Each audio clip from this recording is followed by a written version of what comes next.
Hello, everybody, and welcome to episode 60 of the Dynasty Junkies podcast, a proud member of the Dynasty Addicts Podcast Network. I am your host, Rocky Petrella at Dynasty FF Addict on Twitter. And back again, it's been a little bit. I'm happy to be back with my co host, Andrew Hall. I know he's another person I'm very jealous of, having gone to the expo this past week. But, Andrew, how you doing? Oh, I'm great. Yeah, it was nice to see Twitter in person, as I called it. It was like all of us there. Twitter was dead while we were there. It felt like it was great. Yeah, were you able? And we have a great guest here. I'll ask him too if he went to the expo. But Nick Whalen with the Dynasty Trade Calculator guys, Dynasty Trade Calculator podcast. Nick, thanks for coming on. And how you doing today? And were you able to go to the expo? Yeah, no, thanks for having me on. I was not. I coach high school football, which means even on the weekends I have film, which is honestly me just yelling at my guys all the time because that's what coaches are. And people that follow me on Twitter, they're like, "You're so critical." It's like, this is who I am. Like, if it's not a perfect play, you suck, you know. But the expo I wasn't able to go to, but this is cool. So I was able to meet up with one person, Rhino. He stopped he did a cross country kind of vacation. He stopped at a bunch of different places. And then last Friday, he's like, "Hey, I'm going to be going through Madison," which I'm in Madison, Wisconsin. Are you going to be available later? And I was like, okay. And we made it work. And it's cool because he's a really good guy. I've known him for years. And I was just, fortunate he made a stop along the way. So kind of I met somebody, but I wasn't at the expo. Yeah, I wasn't either, but I at least have right now a plan to meet up with my Trade Addicts co-host, Dynasty Outhouse, Russ Fisher, and Josh Valentin, another member of the DAP network. So we're hoping to do that in September. So that's my little mini trip to make up for the expo, basically. But let's get into the show. What we're doing, we've been doing it. We started it last week with Andrew and Scott hosted last week. We're doing a series of positional roundups as we head into the season here. We did running backs last week. We're going to do quarterbacks this week. And of course, when we're talking quarterbacks, especially in a show I'm hosting, because anybody who's listened to me for 5 seconds knows my thoughts on Superplex strategy. In case Nick doesn't know, I'm a very heavy proponent of waiting on quarterbacks in Superplex. I hardly ever draft one of those top 12 guys. I generally trade out of a first round and a startup. I don't pay up for those elite quarterbacks. So I won't get too much into mine because I think everybody's heard it before, but I'm not sure if we've heard much from Andrew on it, but I want to ask Nick first. How do you handle quarterbacks in Superplex? Do you like to grab too early? Do you like to wait? When I say wait, what I generally do is try and draft maybe 2 or 3 guys in that 13 to 20-ish range, because so many are devalued that they produce, but they're not sexy enough, like Kirk Cousins or guys like that, Tom Brady, that kind of thing. So how do you do it though? Yeah, to me, it really varies based on the league, which I think is really important. I think that's the first thing before you start any strategy. And to me, I think strategy is my favorite part of this entire hobby, which again, guys, it is a hobby. Okay. Like spend time with your kids and wife and, it's a hobby.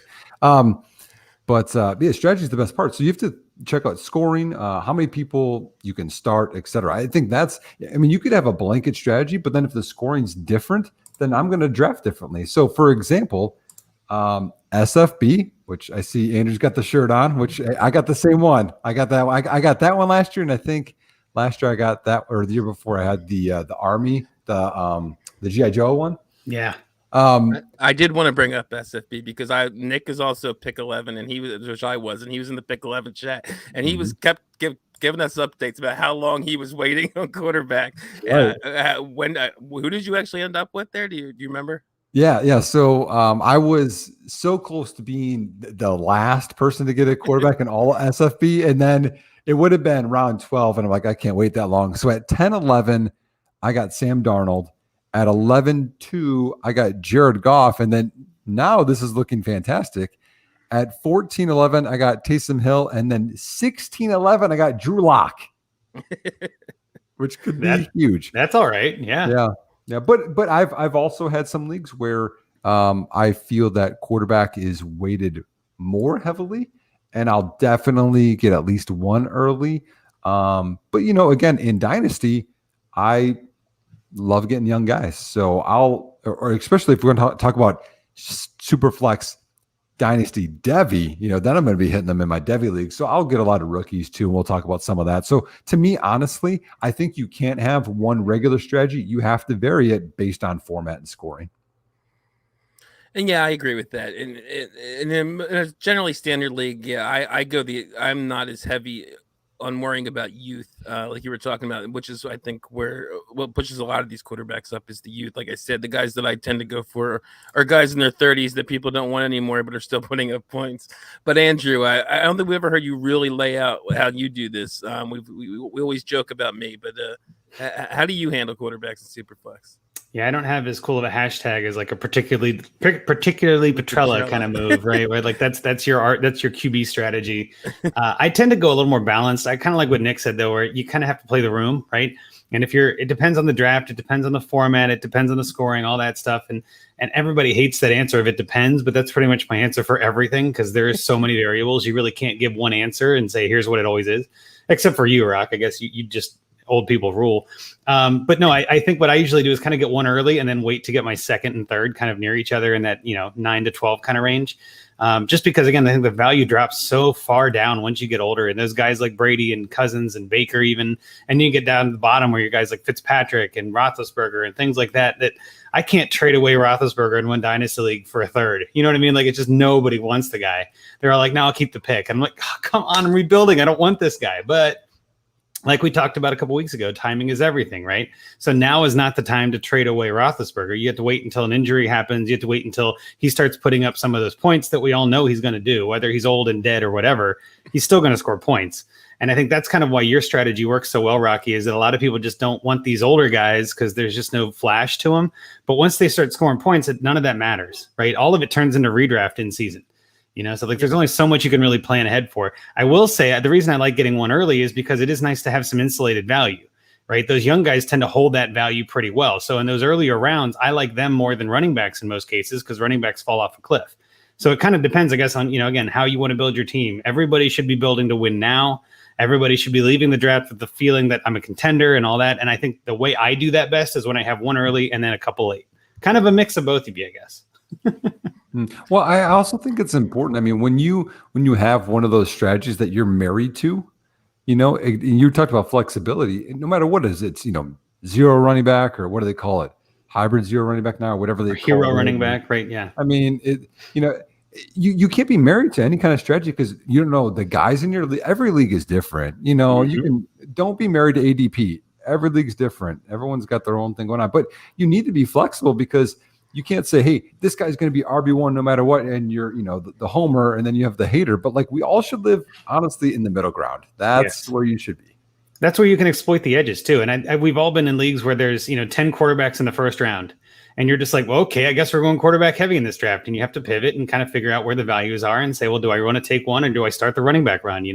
So I love doing that kind of stuff. But on the other hand, I've seen super flex drafts where there's no quarterbacks in the first 3 rounds, where everybody just plays that chicken game. And you're like, well, someone's going to go at some point, but I'll keep grabbing up these other players. So I agree with you 100%. And if you're paying attention well enough and do this, I wouldn't say do this long enough, but if you do this and pay attention hard enough, you can start to catch some of that and start to see people that are, see runs before they happen. And kind of, I always like to say it's like seeing through the matrix a little bit to be like, oh, I can see the numbers here. I can kind of see where this is going. Like, oh, he's going to take a running back because no one's taking a quarterback. And I don't think he's the kind of guy to break that seal. So yeah, I agree with you 100%. Yeah, and I agree with what you're saying too about how the draft goes, things like that. I mean, I'm not a hard and fast like if 3 quarterbacks win the first round, I'll draft a quarterback early. I feel the same way in general about all positions. It depends on who's doing what, and if the value is there, I'll take. I mean, people will be shocked to hear this probably, but I do have leagues. I have a league where I have Lamar Jackson. I have a couple Justin Herbert shares. So I probably need to get around to trading down from those guys, but I haven't done it yet. So, but yeah, so yeah, I definitely, to me, it's not a hard and fast thing. It's just what I generally tend to do because that's where I find the value for me. I like to load up on the running backs and my receivers. I'm an elite tight end guy. So I like to, especially this past off season with the craziness around the quarterbacks, where like 8, 9, 10 are going in the first rounds of startups. I did a few startups, and I think in every one I traded into the back into the second round from the first, and also traded up into the second or third round from lower down, so I could load up on the non-quarterbacks and then pick up the Cousins and the Bradys and all those guys later. Mm-hmm.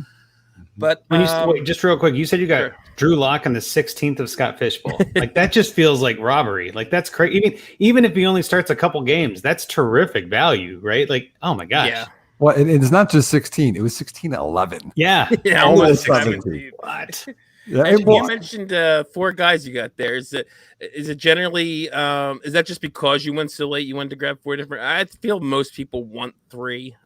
Is that generally where you guys are both at, or do you like to ever do the QBX John Hogue hoarding quarterbacks thing 4 or 5?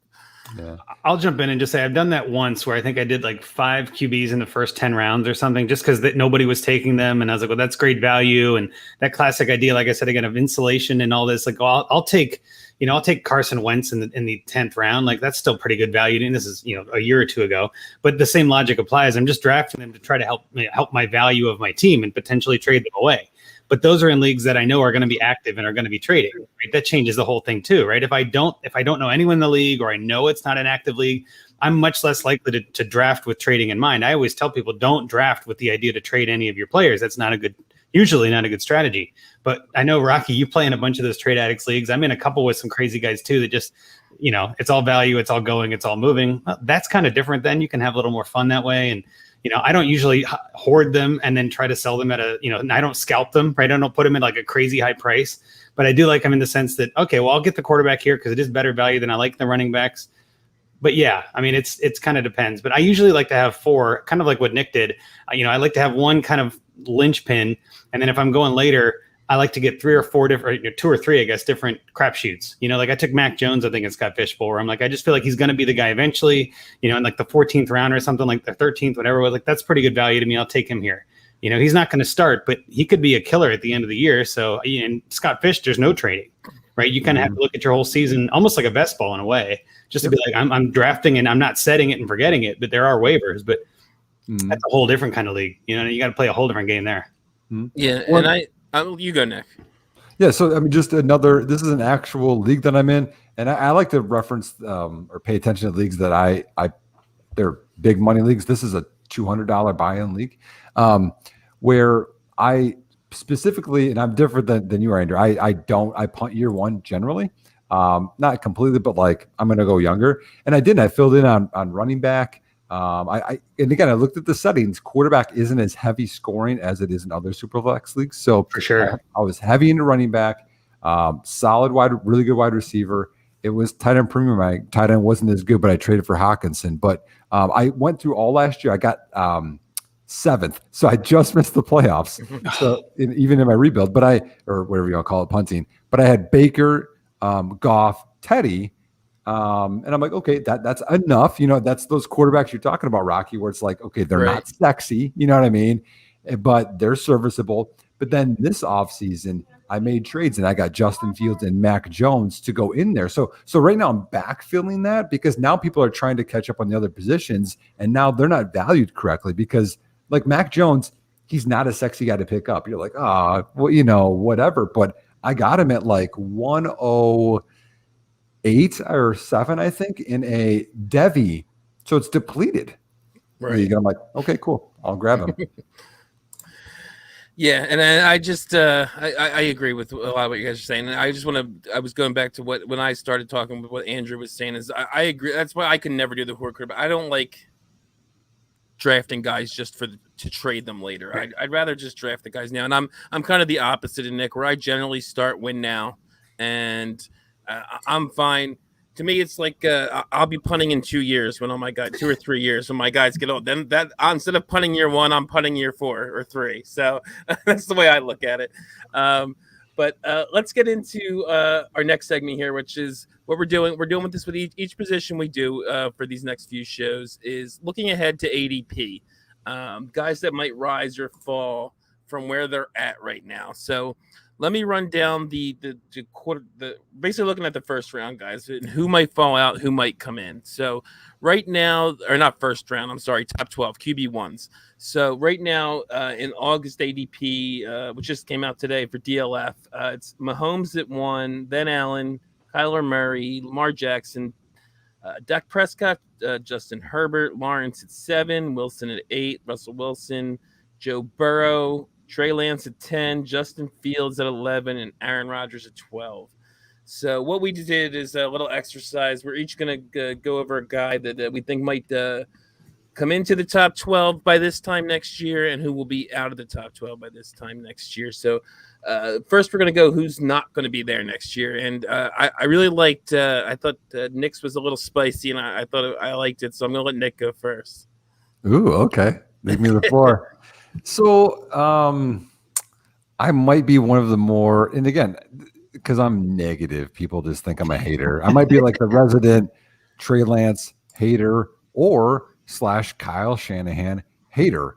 If you see anything that I talk about, and you want to look at results, people think Kyle Shanahan is the GOAT, right? You want to talk about any head coach, like, oh man, he's so good. He's been a head coach for 4 years. He has one season with 7 or more wins. One. Right. And they're like, oh, yeah, but he has this. You could say that for anyone. You think Adam Gase had a bunch of talent? You don't think other teams have had injuries? I don't hear anyone crying about Detroit. And, well, let's give Matt Patricia a couple excuses because, no, they don't do it. But for guys they do it. So, Kyle Shanahan, you better step it up because I'm watching you. The other thing is this, okay? And this is just in general. Kyle Shanahan has been an offensive coordinator or head coach for 11 seasons. 8 of those 11 seasons, he has been, let's see. Oh, I had it wrong. I'm sorry. 8 of 11 seasons have been 10th or worse in terms of scoring. You would think that would be higher. He had number 1 overall. That was Atlanta. That was when Matt Ryan, Julio Jones, Super Bowl run year. Second was 2 years ago. And then he had one a long time ago, people might remember in terms of, I don't know, some guy named Robert Griffin III. So those were the top 10 seasons. But all you kind of hear are these, all these seasons of him doing great, a lot of points. Yards, he's been a little bit better than points. But I think it's something to take note of. Now, I also looked at how many 30 passing touchdown seasons he's had with quarterbacks. And you have to go back to, I believe, only 2 seasons. One is Matt Ryan. He won the MVP with him. And then also some guy named Matt Schaub with Houston a long time ago. Now, what do those 2 guys have in common? They have a Hall of Fame wide receiver. I don't see that in San Francisco right now. We want to believe Debo can bounce back. We want to believe in Ayuk. George Kittle has had one great season, I would say one good season, and then we'll see in some injuries. But we tend to give anyone that Shanahan touches this magical potion, and they're all going to hit. Joe Williams, he pounded the table for him. Yeah, I was just Pierre Garçon. I mean, we can go on and on. Tevin Coleman, he knows him. He coached him in Atlanta. Nothing. Jerick McKinnon, the Jet, it's finally going to happen. Doesn't happen. I mean, on and on. Dante Pettis, he drafted him in round 2. Oh, that didn't work out. Jimmy Garoppolo was the highest paid quarterback in the NFL. I was just going to mention Jimmy. Is like, yeah, everybody calls him this quarterback guru, but no one has ever really wanted Jimmy, even in Superflex. He's never been a guy that people are chasing after because he's never produced to any significant, level above anyone else. So no. So in general, I think Kyle Shanahan has been overrated. Now, again, I say that I like the guy, but again, it's all about value. We're overrating him like he is this magical potion guy and everyone he touches, when in reality, you want to talk about all the weapons in San Francisco, there's been one guy that's lived up to the hype, maybe, and it's been Kittle. Everyone else has been a no. And people don't want to talk about that. I mean, it's like he handpicked Trey Lance. He handpicked a lot of guys there, and they haven't worked out. So, Trey Lance, Trey Sermon guys, you need to be careful about that. So now let's get on to Trey Lance. All right. So interesting stats as well. So Trey Lance, 1 year of starting plus 1 game at North Dakota State. Okay, that's not good. We like more data points than 1 year. I'm trying to think of Mark Sanchez was a 1 year guy. Hurts to say this out loud. Mitchell Trubisky was a 1 year guy. And he's a 1 year guy. So when you want to look at some stats here, let's go back to the quarterback before him, which between him and Carson Wentz was Easton Stick. Easton Stick was a 5th round pick for the Chargers. So in his 2018 and 2017 seasons of starting, Easton Stick was worse in terms of completion percentage than Trey Lance. So that's a plus for Lance. In terms of yards, they were all within 300 yards of each other, all 3 seasons comparative. All of them, ironically, had 28 touchdown passes. So Lance had the same ass stick every year. 0 touchdown or 0 interceptions, which we hear about all the time. Oh my gosh, no turnovers, 40 some touchdowns. Okay. He only had 28 touchdown passes. That's an important thing. Stick had 7 and 8 interceptions, but then let's talk about rushing, because my gosh, he's just going to be the GOAT rusher. You know what I mean? He's going to be 1,000-yard rusher, obviously, duh. Right. But he had 1,100 yards rushing and 14 touchdowns at North Dakota State. Easton Stick had 677 and 17 touchdowns and 663 and 12 touchdowns. That sounds like a really good running scheme for a quarterback. I don't know about you guys, but we need to, and Easton Stick is a 5th round pick. He's not a 1st round guy. Okay. So I know Trey Lance is better. He's more talented, but when you want to look and be like, okay, stats, you have to look at the guys previous to know what the scheme is. So to me, Trey Lance has a big arm. Trey Lance is athletic. I don't know that Trey Lance is this GOAT that we want to make him out to be, because Kyle Shanahan touched him once, which is the same thing with Sean McVay. If he has lunch with anybody, they get a head coaching job in the NFL. So, and the tape that I saw is Trey Lance is raw. Trey Lance, his 1 game starting last year was bad. He threw 1 pick, almost threw a pick on the next time. He's got accuracy issues, short, middle, and deep. Now, is there potential there? Sure, it can come together, but we need to pump the brakes that he's going to be this whatever. We don't know how much he's even going to run. The last time Shanahan had a running quarterback over 200 yards or 300 yards was Robert Griffin III in 2012. He said how many years, if he's like, man, I really want a running quarterback, he wouldn't trade for Jimmy Garoppolo. He wouldn't have chased Matt Stafford, which he did as well. So I just think we need to pump the brakes. Trey Lance may not be the guy. 1, he might not be good, but 2, it might not be as early as we think. Man, if people weren't calling you the Trey Lance hater before, I think they're going to be now. But that's a hell of a case, though. Like that's well thought out. A lot of what you said. Man. I wasn't even considering the Kyle Shanahan thing, but I don't want to talk too much because you said a lot of what I was going to say. But the 1 year thing is a big thing for me, and not only 1 year at a lower level school. I mean, he wasn't playing great competition. FCS, yeah, yes. Like that always kind of cracks me up. Like, and I hear people too talk about the draft capital. Like, look at all that they traded to get him. That doesn't mean he's good. Yes, that just means they wanted him. Like we see this every time. No idea what kind of passer he's going to be at the NFL level. Anybody who thinks they do is just kidding themselves. And I love that you pointed out the rushing thing. Like, yeah. He's definitely going to run for some yards. I mean, he's very good at that. He's probably the best. He's probably the best running quarterback in this class. But they might, like you said, Shanahan might not be scheming for that. So if he's not getting design runs like Lamar Jackson, I mean, we're not going to see 1,000-yard seasons most likely. And if he's a bad passer and he's not running like Lamar Jackson, he's not worth being QB 10 overall. Well, I've always told people too, I love his ceiling, but I hate his floor. Like Lance has a floor that's so low. Yeah. And I think people are ignoring that. Floor of anyone in this class. Well, this is the optimistic time of year for everybody in Dynasty, right? It's every team is 0-0. Every team has an equal chance to win the title. Everybody's going to win Super Bowls. We're all going like, no. Only 1 out of 12 in 12 team leagues will win the Super Bowl in your league. You know what I mean? Like only 1 out of 32 NFL teams will win the Super Bowl. You know, like there is going to be some negative that shows up. And I agree with you 100%, Nick. I don't hate Lance as much as you seem to, but I wouldn't even say it that way. I guess that's not really fair. I tend to look at his floor more than his ceiling, especially for rookie quarterbacks, because I feel like that's where you're going to see the floor bottom out.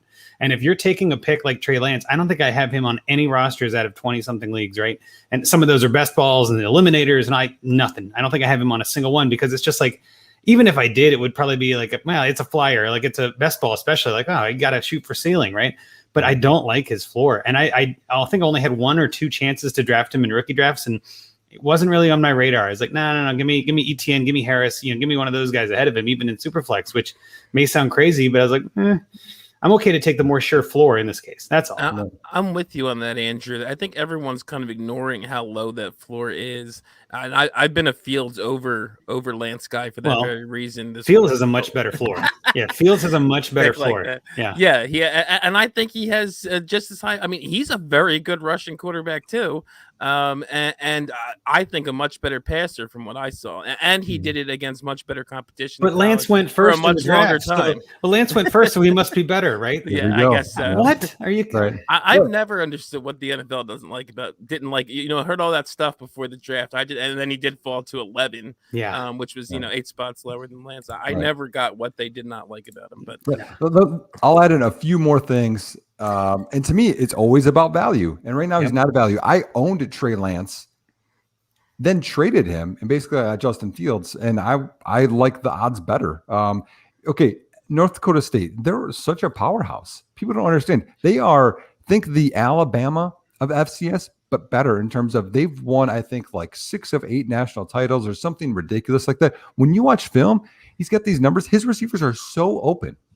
And they make him look better. He doesn't make tight window throws really well. He's not anticipating. You want to look at the first game, the first preseason game, he got sacked 4 times. That's more than Wilson, Fields, Lawrence, and Mac Jones combined. That's sacks. He was 5 of 12. Yeah, he had 1 home run shot touchdown. Good play. I think a lot of them had some good plays. But the other passes was 4 of 11. Was there a couple of drops? Sure there were, but that's still the worst game of all of them. That floor is low, and I don't play floor. I play for, okay, what are the best odds? Because all we look is the ceiling, and we know what 50% of first-round rookies hit, if that. And right now, it's only And you talked about trading all those picks. That's guys that can't be his teammates. Nope, they're all gone. Okay.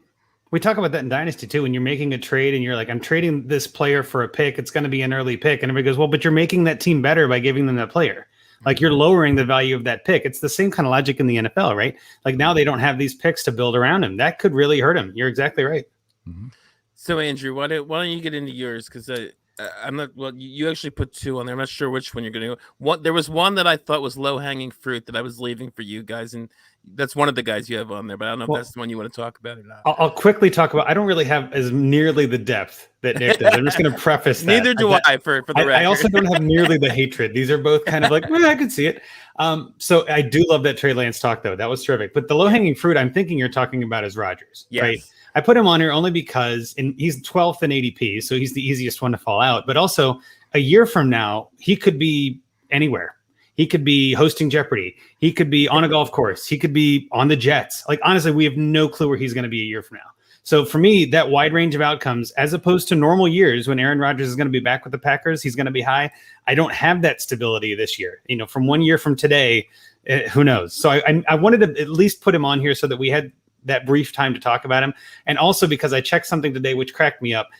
He's got exactly 4,000 points in standard leagues in his career in fantasy points.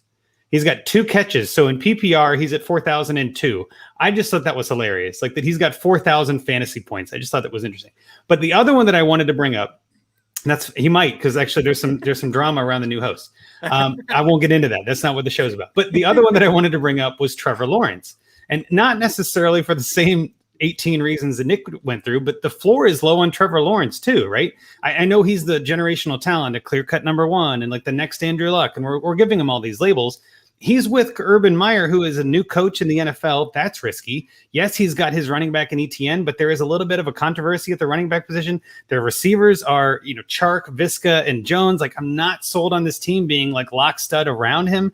And I worry that he's going to turn into, and I don't want to say this as a negative, but he's going to turn into someone like a Tua that gets hyped up and massively overdrafted. And then the next year, everybody's trying to sell and get out. And again, I'm not predicting that for him. I'm just saying there is that option that I don't think anyone is talking about. And having him go, what is it, 7th right now? Whew, that is a lot of capital. That's more than Lance. I mean, I'd rather have Wilson, Burrow, Lance, and Fields over Lawrence. You know what I mean? And Fields is drafted after Lawrence in the NFL by a lot. I just think he's got a much better solid future with the rushing that he provides. Trevor does rush too, but I just don't see that offense being that way. I don't know. I just don't know. So for me, again, I don't have the litany of stats that Nick just dropped on us. That was tremendous, but I just have a really odd feeling that nobody's looking at Lawrence as his floor either. Right. So it's the same kind of logic. And in the top 12, you're looking at a QB1 in Dynasty. If I have a Superflex, I'd really rather not put that solid QB1 at Lawrence, unless like I have on a couple teams where I'm rebuilding and had the 101 and I'm like, all right, give me Lawrence. But, you know, I might try to trade him if he has a good game in the first 2 weeks of the season, because his value could go up before it goes back down again. But it could be a wild ride. That's kind of the main reason I put him on here. And I agree that that offense. I have my worries about Urban Meyer for sure. So I'm not sure how that offense is going to play out. But I kind of feel with Lawrence that it's almost like Kyle Pitts. He's just been so hyped up that as long as he's not completely awful, I think people are still going to give him a pass for a bad rookie year. I thought they would do that with Tua, though. They didn't do that with Tua. He came in injured. Everybody knew he was injured. He was being overdrafted top 10 last year, if I recall, in quarterbacks. And now he's like 17 or 18, right? He fell through the floor. And people are now undervaluing him. I could see that happening with Lawrence. I just see as like Lawrence has been this thing since like high school. Like so, he's been it's everybody. He's sort of like this the golden child. Or something. Yeah, exactly. That's the word I was looking for. You're probably right about that. But Andrew, what's funny is they are doing it for Joe Burrow, who was only slightly better than Tua, but no one talks about it. It was amazing rookie year. It was a volume year, short passing, sacked a bunch. It was just a rookie year, but man, he's really going to explode, and Tua is going to be trash. It's like, you know what? To kind of go into that rabbit hole for a second, I think, and this is going to sound maybe counterintuitive, but I almost think the injury helped Burrow, because it got him out of these games. It got him out of performing badly, I guess, which some quarterbacks tend to do. And I mean, I'm a Bengals fan. I'm not hiding it, right? Like I like the Bengals, Houday and all that. And I do think Burrow was the great pick there. And I have no doubts about his talents, but him getting hurt was kind of like an easy chalk up. Well, he got hurt. Well, Tua got hurt before the season, and there was a shortened off season, and there was the whole COVID thing, and people couldn't play together. And all. He came into what was potentially the worst possible, like with Ryan Fitzpatrick taking the job and then kind of giving it to Tua, and he wasn't ready. There was so much more drama leading up to it, and I think a lot of times that end of the season is what dynasty and fantasy managers alike tend to remember. And so Burrow, he's hurt, he'll be back. It doesn't hurt his value, but Tua is playing badly at the end of the year. Was he? It wasn't that bad, really. He was doing all right, but everybody just remembers it that way, and therefore they go into the offseason, 8 months of us saying Tua is horrible, and now we see it on the ADP. So I just think that, I mean, it's really odd to me. I guess you're right, too. Like Burrow's right there in the top 10 or top 12, and I think he should be. I'm fine with that. But where's Tua? Like, that seems odd that he's so, I don't know, devalued already. Mm-hmm. Okay, well, we're gonna get into Tua a little more in the next segment, so calm down, guys. But I'm just gonna do mine real quick, because I think this is actually a pretty good top 12 that people are drafting right now. It's hard to see, especially at the top 6 or 7 guys, any of them falling out of the top 12 entirely. So I just wanted to pick someone different than you guys. So Ryan says, what gave away Andrew, a Bengals fan? But I just wanted to pick someone different just to talk about maybe one other possibility, kind of like what you said with Lawrence. And the one I put down was Russell Wilson. Russell Wilson's great. I love Russell Wilson. The main reason I actually put him on here, well, 2 reasons. One is we know Pete Carroll loves to run the ball. We had the whole he let Russ cook at the beginning last year, but then at the end of the year, it was more run heavy, and he was not producing as well. And really, even in the beginning, I think it was they weren't letting him cook as much as people thought. It was just his touchdown percentage was crazy, and he was way more efficient early in the season.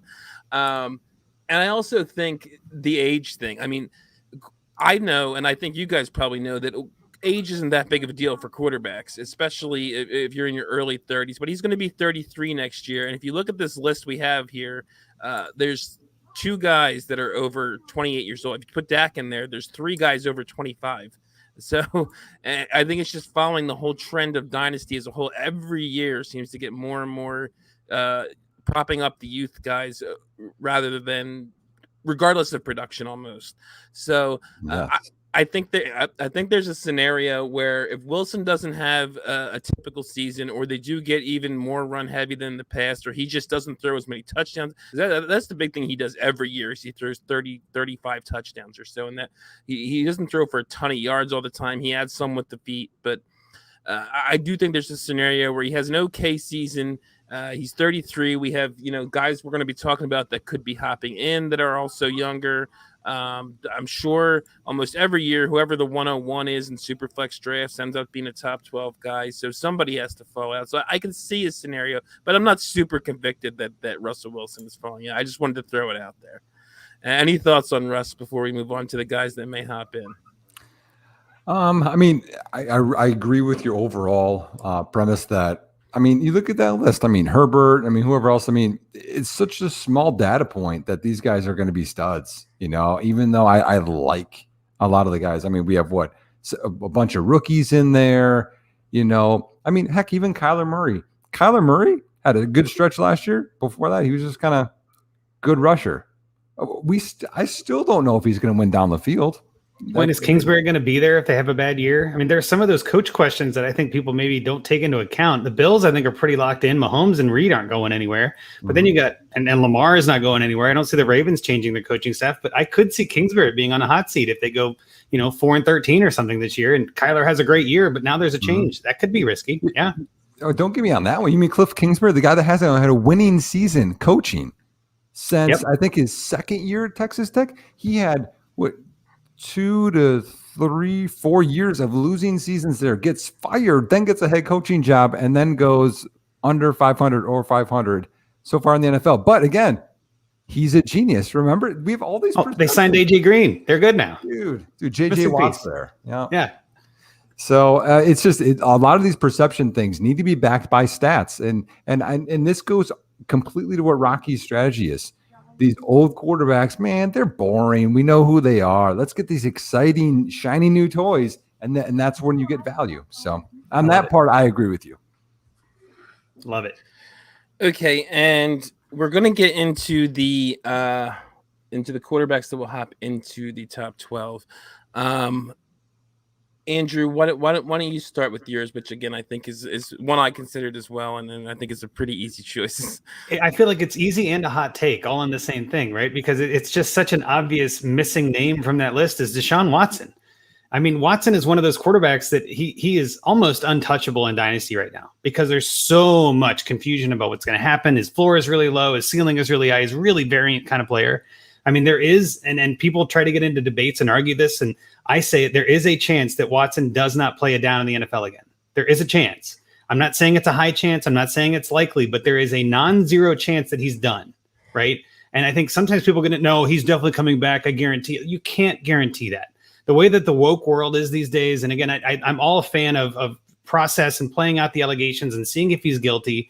If he's innocent of all charges and clears the field and nobody has any problems with him and he's coming back, then you're right. He's not missing any time. But there's a lot of smoke. There could be fire, and this could lead to some bigger things, and we just don't know. So right now, I totally get why he's not in the top 12. But a year from now, it might be entirely behind us, and he's right back to being Desean Watson playing for the Broncos, and everything's good to go. He's a 26-year-old quarterback, and he's got a 10-year career ahead of him, and we totally forget about it, right? I mean, how many years ago was it 2 or 3 that Tyreek Hill was done, right? He was dropped in one of my leagues. I'm not playing this guy anymore. I'm done with him. Ben Roethlisberger has survived how many allegations, and the NFL still lets him play, right? Don't even get me started on other players, but it's happened before, right? So my logic is predicting the future is tough. Nobody is great at it. I'm not in the weather business. As I tell people, I don't do this for a living. I don't prognosticate. But for me, Watson is just one of those, I would almost say like an easy name, but also kind of a crazy take in a way to be like, man, is that going to be something we worry about? You know what I mean?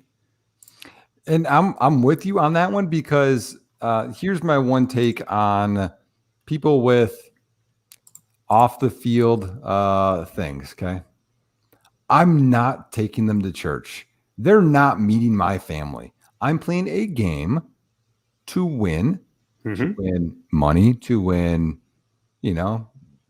just messing with my bragging rights. Whatever it might be. Yeah. I'm there to win. I traded for Tyreek Hill, and guess what? It worked out for my teams. If it hurt my teams, it wasn't going to be hurt by as much.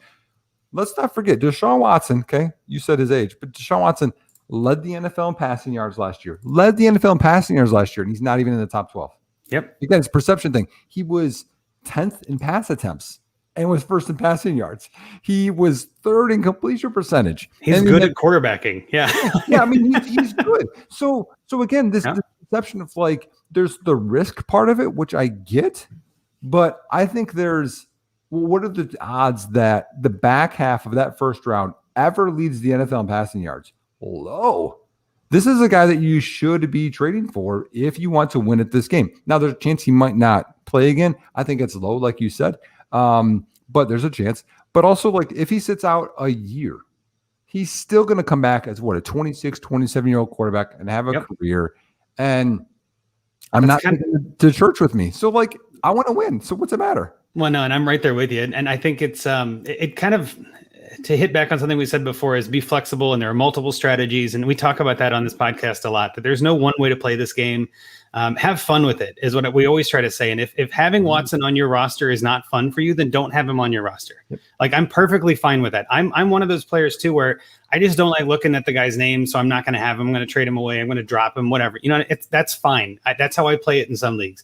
In other leagues, I don't play it that way because I know it's a high stakes, or it's a really important for me, like, to win this, I don't play it that way. Right. So, like, you can even be different across leagues. You don't have to be consistent and have a stance on this.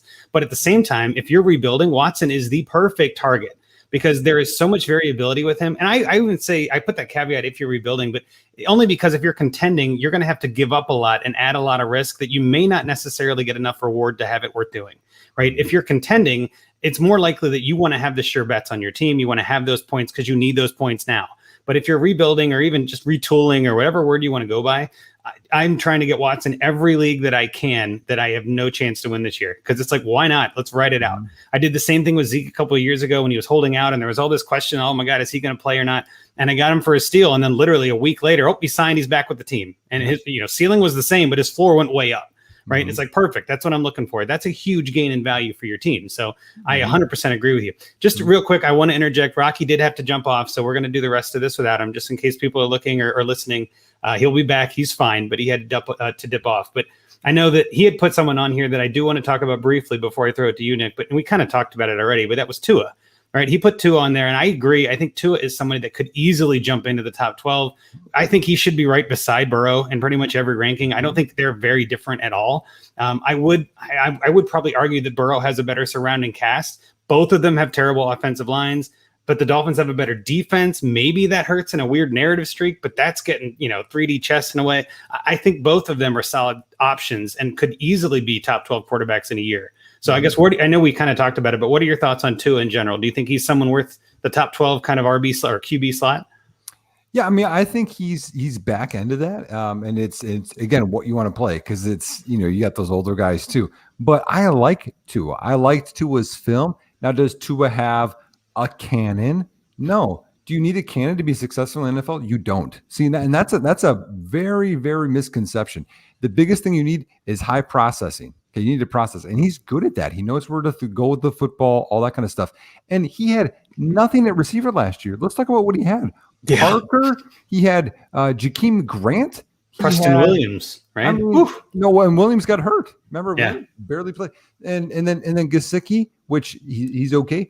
Burt alert, Burt Wilson, right? I mean, and I think he got hurt too. And then is Gaskin a great receiving threat? Probably not. Like, there's nothing great there at all. And again, dropped off. But let's talk about, again, we talked about we want bigger sample sizes. Joe Burrow had one great, unbelievable season in college. Tua had multiple. Mm-hmm. And then even the year we're not going to count, he looks off the safety and wins the national championship game. How soon we forget how good he was in college. Now, he had nothing at receiver. And then what did they do in the offseason? They made a big effort. Didn't they trade 2 ones to get back up, to get Jalen Waddle? They signed Will Fuller. They invested in that offensive line. I believe they got an offensive lineman as well. They're like, hey, we need to solve this, and we're going to throw some picks and money at this.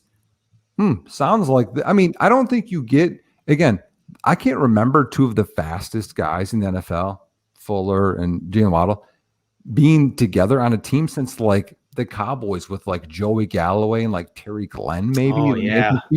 But like There's a reason you do that, because you want to throw. You don't get those two guys and be like, you know what, we're going to feed Malcolm Brown and Myles Gaskin a bunch. Like, dump off to Gesicki. Yeah, right, no. They're going to throw. And like, you want fantasy, you want guys that can score. Those guys can get behind and score. Just ask Desean Watson. So Yeah. I mean, I can definitely see a case, and he's a guy I think that's a little bit of a sleeper. Yeah, I completely agree. And I loved him being on this list. I know we talked about him a little before, so I wanted to make sure we hit on it here. But Nick, who is your pick for the guy to jump in? I like this one too. This is another spicy one. Yeah, spicy. I have Baker Mayfield. And again, I think there's this whole thing overall, and let's just talk about it. Guys that can't run or aren't really awesome running the football have this perception that they're going to be really bad at quarterback or bad at fantasy football. That's not true. And so Baker Mayfield last year had 26 touchdown passes. I think people may have forgotten about that. He had 26 touchdown passes. And that was, if we remember, middle of the season, there were those like weather reports and like, oh my gosh, Cleveland, like should we play anybody or not? They had 3 of those with like high wind, like I don't know if it was snow, rain, it was 3 of them that were like really bad. And he got no touchdown passes, and he had 204, 132, and 122 passing yards. Those 3. Okay, it was not good. And I looked at the opposing quarterbacks. If you think it's Baker, it's not. I think there's 1 touchdown pass in those 3 games. So, and he still had 26 touchdown passes. And I think towards the end of the year, they knew they were going to win, so they didn't really have to throw as much either. They were already locked in the playoffs. And still, it's there. If he has 30 touchdown passes, do we look at him differently? If he has 32, do we look at him differently? I think so. I think there's also a talk about them being a running team and everybody avoids the quarterback on a running team and all this, but I'm not sure they stay that way. I do like the attack with Chubb and Hunt, but I mean, you've got Hunt catching passes, right? There's Chubb catches passes just fine too, right? So and with Odell, I think he's still got a chip on his shoulder and got something to prove. They got DPJ coming up now, right? They got all these other guys, and obviously Jarvis Landry, a first down machine. I mean, that offense is really, and again, as a Bengals fan, I hate it. But I get it, right? Where it's like that team is built to win and they are built to dominate, and their defense stellar, right? So they're going to be in a lot of games, and I think it's all going to fall on Baker. So I love that pick. I think you're entirely right. He's getting, I would almost say, getting some bad rap, and I don't know exactly why, but he's someone, I know that we talked about this a lot. He's someone that Rocky tends to target because people don't value him correctly. And ultimately, that's what Rocky's whole thing is he just goes after the quarterbacks that are kind of criminally undervalued and are being able to buy for the cheap, put up points this year, and then he flips them for some profit and moves on to the next guy, right? And the Matt Ryans or Ryan Tannehills, the older players that are kind of falling down the ADP, that's who he collects. And there's a reason that strategy works. It's because that's an easy way to grab value if you're good at it, and don't, get blinded by the flashy, oh, he's so young, I got to get that guy. There's no problem with that side of the argument either. I'm just saying that there is some value to be made as people start to tumble, gather them up, get the points, and get out of there. Points matter more than anything. And we've had this discussion over and over, but championships matter more than a pretty roster, right? Mm-hmm. Points matter more than value, right? And there is some discussion and debate in there, but my opinion at every single chance is timing, again, is everything. If the guy's putting up points, you're going to get more for him. Mm-hmm. Right. So Baker is probably like QB 20 or something right now. Mm-hmm. And that's a long leap to get to 12. But is it? You know what I mean? Like a lot of those quarterbacks are in that same bucket. So I like that one, Nick. That's a good pick.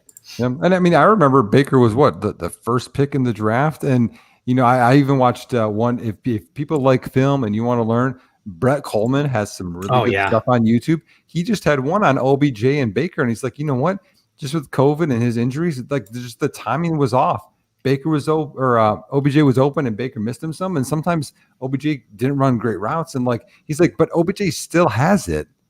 And that has me excited about it too. So, I mean, if you could get a wide receiver 2, high-end wide receiver 2 season out of OBJ, think of what that does to Baker. I mean, easily possible. I mean, and they made, and I know people hate this, Austin Hooper was the highest paid tight end in the NFL. They paid him. He had a down year last year. You get those guys back to maybe a middle ground of where they could be. That certainly boosts Baker as well. So there's only 1 or 2 things that really needs to happen for Baker to have 30, 35 touchdown passes, and all of a sudden, boom, he's a value. 100% agree. Yeah. So I think we're gonna finish up and do our last segment here, which is our classic Find Me a Trade segment. This is where we have a user submit their team and their roster, and we look at the team and look at the league that they're in and see if we can find a trade for them. I know that this can be a little bit tricky, and we kind of had to move some things around for you here today, Nick. So Rocky and I both got trades. I'll talk about both of them. You can kind of give your input and see what you think. But I want to start off obviously talking about the team submitted by Chris McConnell at Chris MCC on Twitter. Thanks so much, Chris. It's a 12-team PPR Superflex 2.0 tight end premium. So there's a lot of catches there, which I like. 30-man rosters. You start 10. QB, 2 running back, 2 receiver, tight end, Superflex, and 3 other flex. It's part of the DLF Championship Series, which has a bunch of teams, a bunch of things. So this format is very familiar. It's in safe leagues and all of that. So I'll put it up on the screen here real quick and kind of walk through the roster just to kind of make sure that we're getting this right. Hang on one second here. All right, so first things first, team name is the Dignified Clowns, which I think is terrific. Quarterback, he's got Justin Fields, Taylor Heineke, and Trey Lance. And we've talked about some of those guys, but that's it. That's super flex. That's a little risky. Running back, we got Savon Ahmed, Malcolm Brown, Todd Gurley, Justin Jackson, Jamar Jefferson, Aaron Jones, Ronald Jones, Marlon Mack, Anthony McFarland, Rashad Penny, and Samaj P. Ryan. So a couple of gems, but some things I'm worried about. Receiver, we've got Keelan Cole, Dwayne Eskridge, Mike Evans, Kenny Galladay, Jalen Guyton. I don't know if I said Dwayne Eskridge. Jalen Guyton, Tyreek Hill, Scott Miller, Byron Pringle, Amon-Ra St. Brown, Adam Thielen, Greg Ward, and Quez Watkins. That's probably his biggest group or best group, in my opinion. A lot of value there. And then at tight end to run it out, again, 2 tight end premium, Jacob Hollister, George Kittle, Drew Sample, and Jonnu Smith. Whew. All right, so we reached out to Chris and asked him kind of, what do you think of your team? I'll kind of read it, but I do want to skip through some of this. But he said he owns this team with a buddy of his. They drafted the team last year, and he feels like they're kind of stuck in limbo. They don't really know what to do with it. And I kind of see it. I get what you mean. It's a little stuck in the middle. There is a big prize every 3 years in these championship series where you can win an extra $1,000, and there's a couple ways to get that. So it's some high stakes here. It comes in nice. But they said that they waited on QB, got hosed, got Rivers, Breeze, and Foles last year. And so that's why they're looking so lean and mean. And they got Fields and Lance, obviously. The other positions are a little bit older. And he mentions in his write-up that Kittle, Jones, Tyreek, and the young guns at QB are the main core. But we got some old guys that are productive but need to be flipped. And I want to pivot from that straight into Rocky's trade because and I know we kind of talked about this, he's not here to defend it fully, but he doesn't really think that he needs to flip guys. He's looking at this team and thinking, I don't know. I think this team can contend. And I don't disagree. So Rocky's trade, and I'll run through this and let you kind of go and see what you think of it. But his trade is kind of right up your wheelhouse, really, with what you were saying before. But he was saying to trade Trey Lance to the Common Man DFS team, and in return get Derek Carr and Ezekiel Elliott. And the caveat here is I'm not sure if this gets accepted, but maybe add another piece like Amon-Ra or a future second. But again, trading away Trey Lance, I have a feeling you're going to be supportive of this, Nick. What do you think? Yeah, I mean, I don't hate Trey Lance. I hate the value. And if it's there, and again, you could put that out there. When you have a Trey Lance guy in a Superflex, you'd be like, hey, guys, looking to move Trey Lance. You could just put it on the message board and see what happens. See what you get. Go fishing. Yeah. Yep. I mean, there's another guy on that team, too. I mean, he could maybe try and fish Travis Etienne back. And now you have a younger guy that I'd like that, you could pair with, if it's Carr. If you go down from Zeke to ETN, maybe you get another piece back. Maybe he can get a backup tight end. I think he needs a little spot, or like a Ruggs or something, right? Like one of those like receivers, younger receiver. Yeah, yeah. Or even Higbee could help out a little bit too, maybe. Yeah. So yeah, there's definitely strategy there, and I do think that team's going to contend because you look at some of the pieces. I think that are tough to move on that one is Galladay and Evans.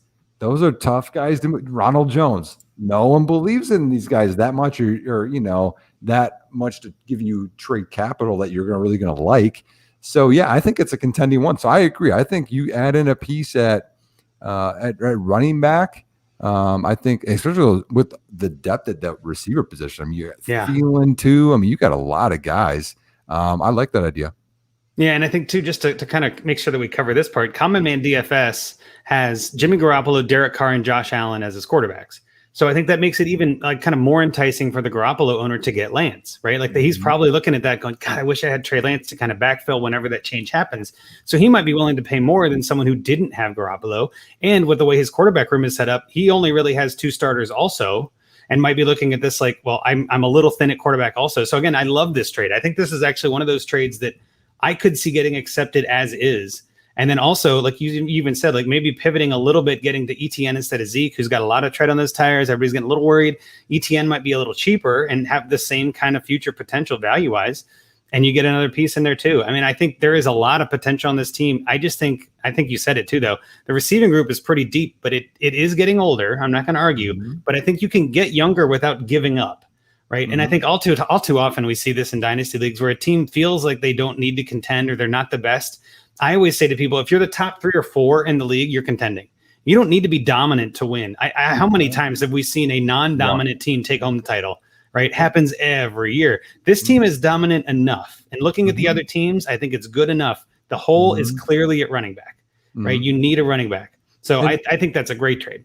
And the only other thing I might add into that. So let's say it's Carr and it's ETN for Lance, and he likes Lance, like you said, because of Jimmy G. Maybe you add in your second and get his first. You do one of those type of things and see, hey, that doesn't look like much. Oh, I really love Trey Lance.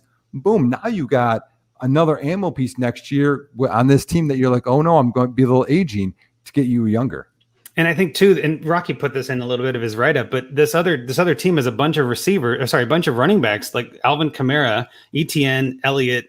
And I think that a team like that, you kind of want to win now with those running backs, but his receivers are iffy. I mean, I think his best receiver is Tyler Lockett, which, not terrible, but getting older. He's got Curtis Samuel, Henry Ruggs, Laviska Shenault. So he's probably, this team, I'm guessing, is not much of a contender. So while that's a 2-to-1 trade, you could be trading your late second for his mid first, right? Because you're a contender and he may not be. So that's not just 3 or 4 picks. Again, we're speculating far into the future about how this is going to play out, but I love that idea too. I try to do that kind of trade all the time. Just if somebody sends me something, I'll add that in there and just be like, hey, just help me out with this. By the end of the year, it's a whole round and a half. You know what I mean? Like, it's a huge amount of value, but it doesn't look like it. It's just one round. Who cares? And they're getting a pick back. It's fine. So yeah, I like that idea. I want to go into my trade too here, and it's on the same thought line, right? We're on the same page. I don't think he needs to move a lot, but I do think if he can get a running back, like a running back 2 even, this team can contend. I do think his receivers are pretty solid, but you hit on it earlier. Galladay is someone that nobody wants, right? So my trade was with Broke Ditkas, which again, great name. In this trade, this Dignified Clowns would be sending away Kenny Galladay and Marlon Mack, or some other piece, we can fill that in, and receiving Chris Carson and Paris Campbell.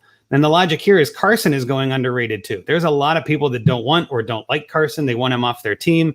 The Broke Ditka's team is, I would say, maybe middle of the pack, has some iffy receivers, iffy running backs, nothing really dominant. I mean, they've got Kyler Murray, Justin Herbert, so their quarterback, and Tua, so their quarterback room is locked in. I don't think trading them Lance helps them at all.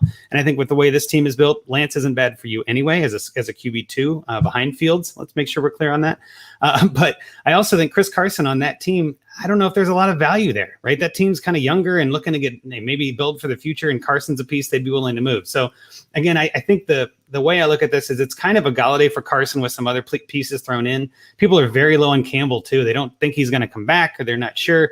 I'm fine to take on that risk. I'd rather have the risk level of Campbell than the risk level of Galladay, because Galladay's value is so much higher. His risk is therefore higher, right? His variance is higher. His standard deviation is larger. Campbell's a much cheaper player, but I think he could be Galladay in a year, right? We don't know. So I think that there's a consistency there. And then if the guy doesn't want Mac and would rather have another receiver or something, that's fine. Pivot or do that second to first thing the other way even. I don't mind that at all. But what do you think about that trade? Sending Galladay, kind of getting Carson. Yeah, no, I like that idea, especially when you look at the teams. I mean, it makes a lot of sense. I also like Chris Carson, who, again, he does get hurt some. But, man, he catches the ball, he gets goal line carries, and he gets volume. That's what you want in a running back. He's not that old either. He's 26? He might be there this year and next year. Then that's a great trade for you. Other ideas to add in with that. If you want to add in a guy that everyone's down on, maybe ask for Denzel Mims as a kick in. On top I thought about that one. He got guy. He lost 20 pounds because of food poisoning. People don't know, and now he's back on the up. But he's a guy I can't get rid of. But I love him. But I have a roster spot issue in one league. And the other one is this. If you want another guy that people don't like that could really pay off for you, what if you get Chris Carson and David Johnson back? People don't believe in David Johnson. They got to feed somebody. I don't believe in Philip Lindsay that much. I don't believe in Mark Ingram that much. And even if he doesn't pan out, who cares? It's not a big part of this trade. So if you get Carson and David Johnson, man, now look at that running back position. You have the wide receiver group to make up for it, and you're in a great shape. And the only other one that I would add in there too, another player I considered in this trade was getting Ryan Fitzpatrick back, right? Like if I'm trading away Galladay, maybe you do a Galladay for Fitzpatrick kind of trade. You've got Heineke on your roster, who'd be his backup technically. So you kind of backfill, gives you a solid QB3, which comes in handy if you're going to contend. And again, I think Fitzpatrick is one of those players that, especially on a team like this, that's full of youth, people like David Johnson, Ryan Fitzpatrick, these are sometimes players that rebuilding teams are trying to get rid of, which sometimes means they'll get rid of them for less. Not every time. And I'm not saying you need to try to go out there and rake this guy over the coals and not give him anything back. Like, no. I'm just go target the right players and pay the right price. But sometimes you can get a little bit of a discount depending on the team. And that's kind of why we like to do these, to be honest, because we feel like while this is very specific to this league and this team, it allows us to kind of leapfrog into the whole bigger discussion that we like to have and say, okay, well, how can we use this knowledge in general, right? And so this team, to kind of hit this again, this team is one running back away from contending, in my opinion. Where it's at right now, it's a little bit of that middle of the pack. Like you were saying, where if you're seventh, if you're not first, you're last, right? There's this obvious thing that in Dynasty, the worst place to be is that 6 to 9 kind of range, where 6, you might make the playoffs, but you don't do anything with it. When you're up to like even 9, you're 104. I mean, like, what's that pick going to do for you? You're missing on the big guys. So it's like, you might as well go all in or go home. And I think if I had this team, I'd look at it and say, well, I've got Tyreek Hill, I've got George Kittle, I've got Aaron Jones, I've got Justin Fields. Like, I've got some solid pieces that are going to contend every week. If I can fill in a little bit of that missing hole in running back, because I mean, you got Todd Gurley still on this team. I just dropped him in a league and it felt bad, but it's a shallower one. And it's just, I don't know if he signs anywhere. And even if he does he really play? Right. So like, that's one of those. And Jamar Jefferson is a young guy. Saban Ahmed maybe gets a chance. Like, you got all these what ifs. You need a what is. And I think Carson is exactly that. So is a Kamara. So is an ETN. So I think we're all kind of on the same page here. But I mean, in general, I think we need to ship some of our older guys. I'm not sure I agree, but I get the logic. And I think that's something we can all take away from this. Yeah, only other guy I can think of that maybe you can try and get as a kick in there. See if you can get Aguilar back. People hate him. Yeah. Wide receiver 1 in New England. That's a cheap shot at some points when you go Galladay. I like that too. For this year, right? That's all we're looking for. Just give me this year, because your receiver core is not terrible by any stretch. I mean, you've got enough starters in there with Hill. You got Thielen. You got Mike Evans. I mean, there's your 3 starters pretty much every week. You got Amon-Ra St. Brown, who could be a starter and a big guy. You got Jalen Guyton, who could be something in LA. I mean, there's a whole bunch of guys on this team. Quez Watkins, wide receiver 1, everybody's talking about, right? So like, he's one of those guys everybody wants. Maybe you try to move Quez Watkins for a more solid piece too. Hit the hype, right? There are going to be and oh my God, I can't wait for the next 5 days, right? Preseason week 2, there's only three weeks of the preseason. The hype train is coming, whether you're ready or not. You know what I mean? Let's get on board or get out of the way. And it's going to be a crazy week after the second set of games. So I think this is the kind of thing where maybe you hold off. Don't trade today. Don't trade Thursday. Don't trade Friday. Wait maybe Saturday, Sunday. See if Galladay takes the field at all. See if he makes a fun catch. Boom, ship him. Get him out of here, right? Hit the hype train at the highest point. So that's kind of where I'm at with this. Did you have anything else you wanted to touch on here, Nick, or are we good on this trade? Nope. I like the ideas. Perfect. All right. So I guess that pretty much wraps us up for this week. I really do appreciate you being here, Nick. I loved your takes on Lance. I've heard that or seen that, but I think you just put it perfectly. There is something about him that I've not really been able to kind of put my finger on, but those stats and the way you explained it, that's exactly where my head was going. Mm-hmm. And I am a little nervous. So I don't mind trading him away on this trade either. That was a smart move by Rocky. He didn't know you were going there, but that was perfect. Well played. And I would like Trey Lance if the value was there, but it's just not there. Like it's those what do you call it when you're betting in Vegas? I'll bet the under is what I'll do. Well, he could be the next like Clyde Edwards-Helaire, right? Like Clyde Edwards-Helaire last year was like, oh my God, running back 1 going in first rounds, and everybody dropped him. Now he's in the 3rd and 4th round, and everybody's scooping him back up. That could be Lance easily. Yeah, exactly. Mm-hmm. Love it. All right, so Nick, why don't you remind us what your Twitter handle is, where you work, what you got coming out, what do you got going on these days? At _ Nick Whalen on Twitter, at Nick Whalen on Twitter. Tweeted like 5 things 8 years ago. Won't give up the handle. So if you guys know him, please let me know. I will get that from him.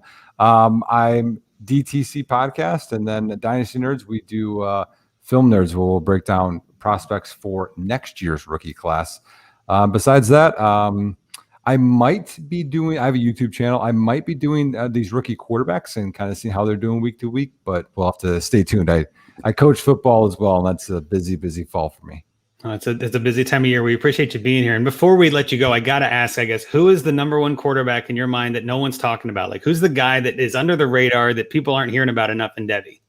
In Devy? Yeah, like coming up in the next year or two. I mean, obviously, we've all heard of the big names, but like, who's somebody that you think isn't getting enough hype that you could see in that kind of Debbie conversation? And I know it's putting you on the spot, but it is. I guess, I mean, and this isn't that big of a sleeper. I mean, I like DJU, I'll just say, from Clemson. I like that one a lot. I mean, he's on the radar though.